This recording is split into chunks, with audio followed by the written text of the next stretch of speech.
Hello, buddy. You're on the Somar channel. Enjoy watching. Gynecologists, what's the worst thing you've ever seen? My mom works as a gynecological assistant, so I've heard a lot of stories. One day, a woman came into their office smelling like a rubbish dump. Turns out she'd been wearing the same knickers for 2 months. They were a dark yellow-brown color. Apparently, no one had told her that her arse should be wiped. Gynecologist on the phone. There are times when I come across unpleasant cases where a girl goes for days, weeks with one tampon. Necrotic vaginal cancer looks like that too, but it doesn't even come close to the worst case of my life. A 19-year-old girl once came to our clinic and complained that she had a hairspray cap stuck in her vagina. Well, that's not a problem, thought the naive me. But the catch was that she'd stuck it in there when she was 15. That's 4 years ago. She didn't explain the motivation behind it, but it was obvious that she was very embarrassed. Even before she undressed, you could smell a terrible odor, which became even worse when I investigated the problem. The lid was shoved upwards, and it was evident that it had grown well over 4 years of vaginal tissue. The difficulty of extraction was compounded by the fact that the lid had pierced her bladder and rectum. Several extensive surgeries had to be performed to remove it. I'm not a gynecologist, but I do occasional examinations. One time I pulled out a tampon that had been inside for at least a month. The interesting thing is, the girl had been having intercourse the whole time. It smelled like hell. After she left, it took a few more hours to air the place out. We were wandering around the clinic thinking how not to vomit. My father told me about a woman who had a severe hurt and addiction. For some unknown reason, one day she decided to get creative and injected herself in her labia, which resulted in gangrene. I guess it wasn't worth the gamble. I am not a gynecologist, but I know someone who recently had a hysterectomy, amputation of the uterus. Basically, the girl had stitches in her vagina that needed to heal, but she was so anxious to get back to sexual activity that she couldn't stand it and snapped, causing her small intestine to fall out of her vagina. I was told everything in such detail that I don't think I'll ever be able to eat mincemeat again. According to the girl herself, as she was traveling to the emergency surgery, she could feel the intestine lying on her leg and throbbing. How do you delete someone else's comment here? I had a friend in high school who was very afraid to go to the gynecologist. When she finally decided to go for her first smear, she was so nervous that she put her legs in a vice-like grip on the doctor. According to her, it took some more time before she was able to relax and release the doctor. It was extremely embarrassing. Now, of course, she laughs about the situation, but her shyness about her female organs hasn't gone away. She doesn't even like to use tampons. A couple of years ago, my mate was an intern in gynecology. One day, a young female patient came in with 2 complaints. She can't get pregnant, she has constant diarrhea. The gynecologist asks, "How often do you have sex through the AUS?" She replies, "Always." Turns out her boyfriend convinced her that it's easier to get pregnant through the ass than the front, so she asked him to only roast her from behind. I highly recommend that everyone read Dr. Lissa Rankin's book, What's Up Down There. There's a section in it where she writes about some of the worst cases in her career, like how she found maggots, money, etc. But that's still the flowers. The coolest case involved a woman who had potatoes growing out of her vagina. Check it out. Wait for it? What the hell? A woman decided to stick a potato inside herself as a contraceptive measure. And since potatoes like warm, dark, and damp spaces, they started to grow vigorously, and as a result, she had potato sprouts hanging out of her vagina. My mom had a story that I think is the nastiest of all the hospital stories I've ever heard. One time, a patient in her 50s came to them. Very fat, 227 kilograms. She comes in and says that her husband complained of a strange odor during lovemaking. But the funny thing is that not only her husband could smell it, but the whole hospital. Anyway, I don't remember all the details. But in the end, it turned out that her entire vagina was necrotic. Surgery was necessary, but it didn't save her.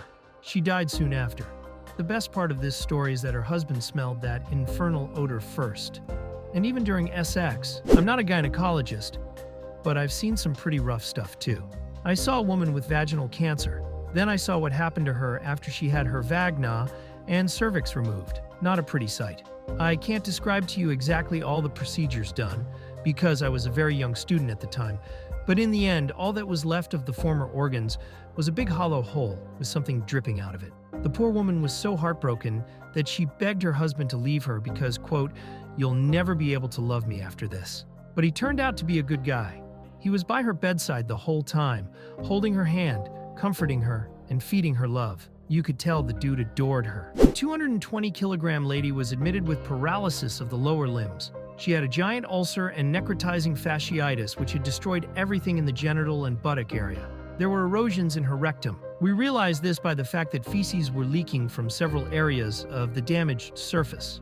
When the doctors asked us to take a urine sample, it turned out that she no longer had a bladder as such. No vagina either. It was decided to try and patch it up somehow. The 6 of us rolled her onto her side and basically started shoving a bunch of gauze into the giant hole, hoping she wouldn't shit herself during the procedure. She died very quickly. We're powerless in these cases. I feel so bad for the first girl. I hope she's happy now. I feel sorry for all the people in this discussion, including the readers. I'm a medical student. One time I signed up to be an assistant for a uterine amputation. When we went into surgery, we were told it was a small ovarian cancer, but it turned out to be much worse than that. All of the patient's insides were metastatic, so we spent 13 hours just to reduce their volume, although the whole operation should have taken 3 hours. At some stages, we were assisted by guys from general and vascular surgery. We replaced half of the patient's blood volume. After all the experience, she was very unwell. She had a long and difficult post-operative period, but in the end, she somehow bounced back and went home to her family. It was a very grueling case for all of us, but the patient and her family turned out to be just lovely people. So we were honored to help them out. A little late in replying, but still, medical student.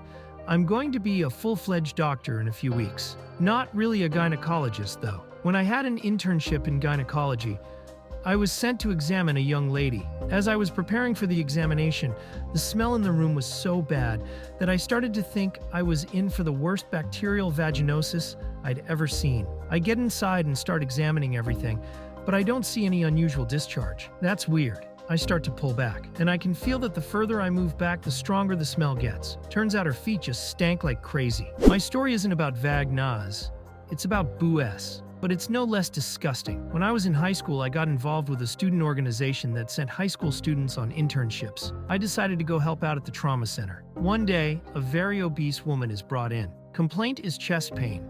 Everyone can smell that she has a very bad odor, so the doctor decides to wash and examine her. He washes her, lifts up one of her breasts, and there's this horrible smell coming out of it. And we all nearly fainted. Underneath the breast was a colorless partia. The doctor washes it out, the crust comes off, and reveals a small hole from which cockroaches start coming out. Most likely, her eggs were laid in the fold under her breast. And when they hatched, the cockroaches could not find their way out, so they had to gnaw their way out.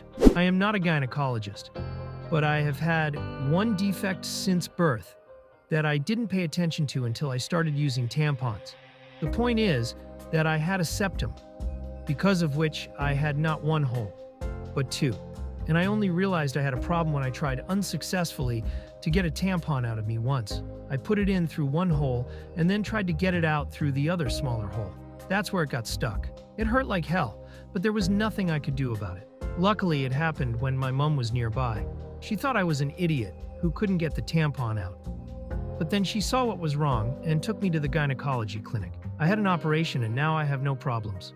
I am not a gynecologist, but while I was working in a trauma center, I also saw an interesting case. An elderly woman was brought in after a fall. We start looking at her.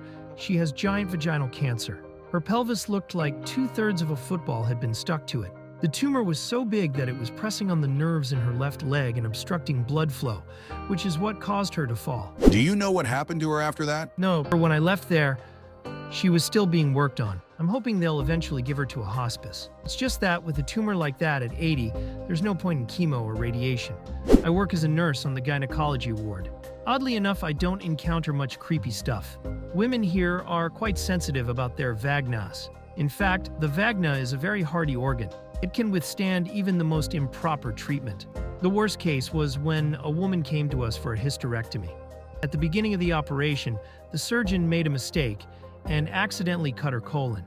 It was decided to abort the operation until her colon healed, but things went wrong and it didn't heal.